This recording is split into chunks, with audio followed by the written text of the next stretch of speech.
Guys, अब हम एक छोटा सा एक्स्ट्रा पार्ट देखेंगे। ये एक्स्ट्रा पार्ट तब का है जब श्याओ ने लियान के अपार्टमेंट के सामने वाले बिल्डिंग में ही अपना एक फ्लैट खरीदा था। अपने अपार्टमेंट में मूव इन होने के बाद श्याओ लियान के घर आने लगा रेगुलर बेसिस पे। वो लियान के दरवाजे से झांकते हुए प्यारी सी स्माइल के साथ बोलता, सीनियर क्या आप उठ गए हैं? मैं आपके लिए ब्रेकफास्ट लेके आया हूँ। उसके बाद वो दोनों कई बार एक साथ ब्रेकफास्ट भी करने लगे। इसी के साथ साथ वो दोनों सबवे भी साथ में लेते थे और वो भी बहुत ही क्राउडेड सबवे जो लोगों से भरी हुई रहती थी। शाह को तो उस क्राउडेड सबवे में भी बहुत ही ज्यादा मजा आ रहा था क्योंकि वो अपने सीनियर लियान के साथ जो खड़ा था।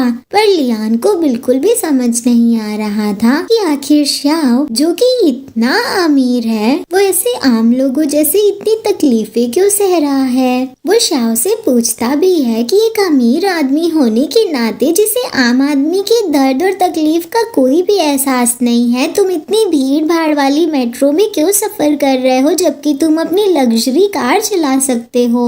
इस पे शाह बड़ी सी स्माइल के साथ बोलता है कि मैंने उसे सर्विसिंग के लिए भेजा है। पर गाइस ये सरासर झूठ है। देखो ना कैसे शाह की कार पीछे से चिल्लाते हुए बोल रही है कि नहीं ये सच नहीं है। अरे मिस्टर कार, हमें भी पता है कि शाह झूठ बोल रहा है, इसे अपने सीनियर के साथ जो रहना है। शाह और लियान साथ में ब्रेकफास्ट करने लगे, साथ में मेट्रो में भी आने लगे, पर वो अपना सबसे ज्यादा टाइम एक साथ ओवर टाइम काम करने में बिताते थे। यहाँ देखो गाइस, ये दोनों अपार्टमेंट में बैठ के ओवर टाइम काम कर रहे हैं और जरा ध्यान से इनके लैपटॉप पे तो देखो।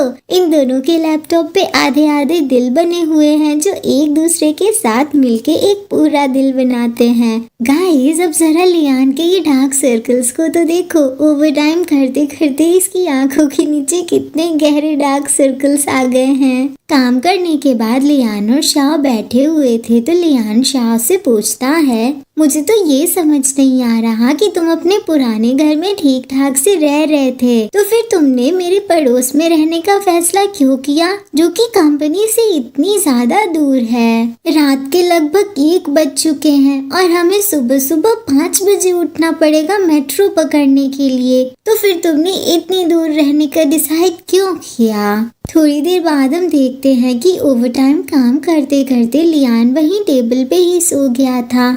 उसके सिर के नीचे एक पिलो रखा हुआ था और वो बड़े ही आराम से सो रहा था। तभी शाओ आता है और उसे एक ब्लैंकेट से कवर कर देता है ताकि उसके सीनियर को ठंडी ना लगे। और फिर वो वहीं लियान के बगल में टेबल पे अपना सिर टिका के बड़े ही प्यार से उसे देखने लगता है। वो लियान को बड़ी प्यार से देखते हुए बड़ी सी स्माइल करते हुए खुद से कहता है, ये सब सिर्फ आपकी वजह से है सीनियर। ओहो देखो ना शाह कितना क्यूट लग रहा है गाइस।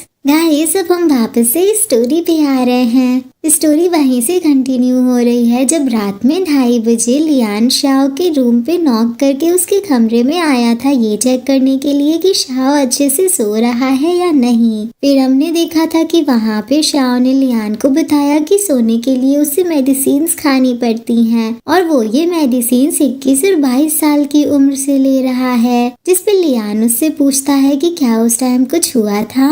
यहाँ से सीन कट होता है और हम देखते हैं कि शाह के रूम के अंदर लियान और शाह दोनों बेड पे लेटे हुए थे। लियान शाह की ओर देखते हुए खुद से कहता है, काफी सन्नाटा हो गया है, क्या ये सो गया? भले ही मैंने इसके सामने ये दिखाया जिससे मेरे पास इसे सुलाने का एक बहुत ही अच्छा आइडिया है, लेकिन अगर सच कहूँ तो मुझे भी यकीन नहीं हो रहा कि मेरे पास हिप्नोटाइज करने की कोई एबिलिटी भी है। मैं तो बस ये उम्मीद कर रहा हूँ कि ये काम कर जाए और ये आराम से नींद ले सके। लियान अभी ये सारी चीजें सोच ही रहा होता है कि तभी शाह धीरे धीरे अपनी आंखें खोलता है। फिर वो लियान की ओर मुड़ते हुए उससे पूछता है, सीनियर क्या आप सो गए?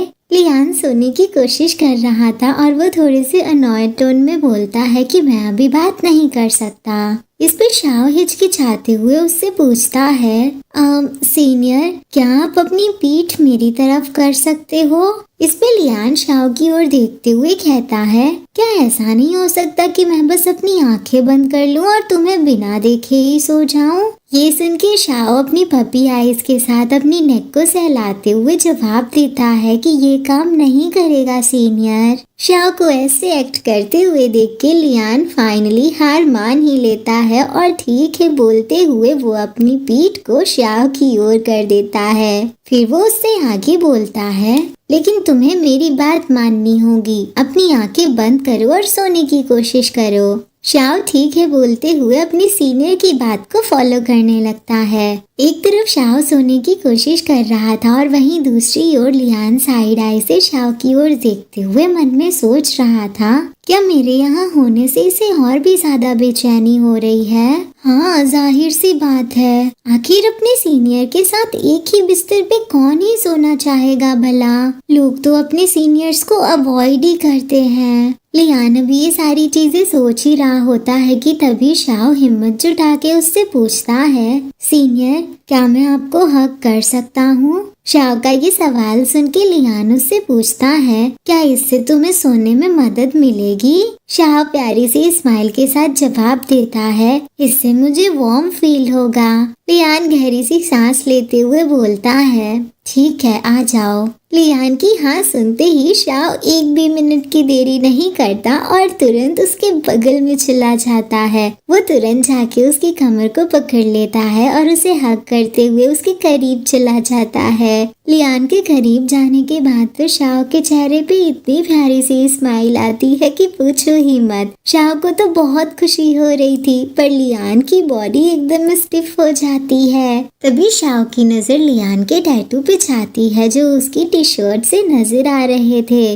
उन्हें देख के वो लियान से कहता है, मुझे सीनियर के टैटू बहुत ही ज्यादा पसंद है, एक एक टैटू मुझे बहुत पसंद है। शाओ के मुंह से टैटू का जिक्र सुन के लियान थोड़ा सरप्राइज हो जाता है। फिर वो अपनी आंखें बंद करते हुए उससे कहता है, देखना बंद करो और सो जाओ। इस पे शाओ स्माइल के साथ बोलता है कि मुझे बिल्कुल भी नींद नहीं आ रही है, ये सब वो बैंड है जो मुझे पसंद है।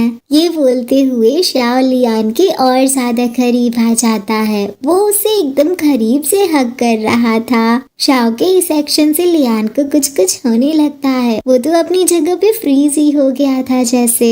साथ ही साथ वो हल्का हल्का ब्लश भी कर रहा था। फिर वो शाओ से बोलता है, मुझे भी तुम्हारे घर की सीढ़ी बहुत पसंद है, लेकिन अब तुम्हें सो जाना चाहिए। शाओ अपने सीनियर की बात तुरंत मानते हुए बोलता है, ठीक है, गुड नाइट सीनियर। लियान जवाब में बस बोलता है, आगे कुछ बोल ही नहीं पाता क्योंकि उसे कुछ कुछ हो रहा था ना गाइस। तभी शाओ उससे बोलता है, गुड नाइट सीनियर, आप मुझे भी गुड नाइट बोलिए।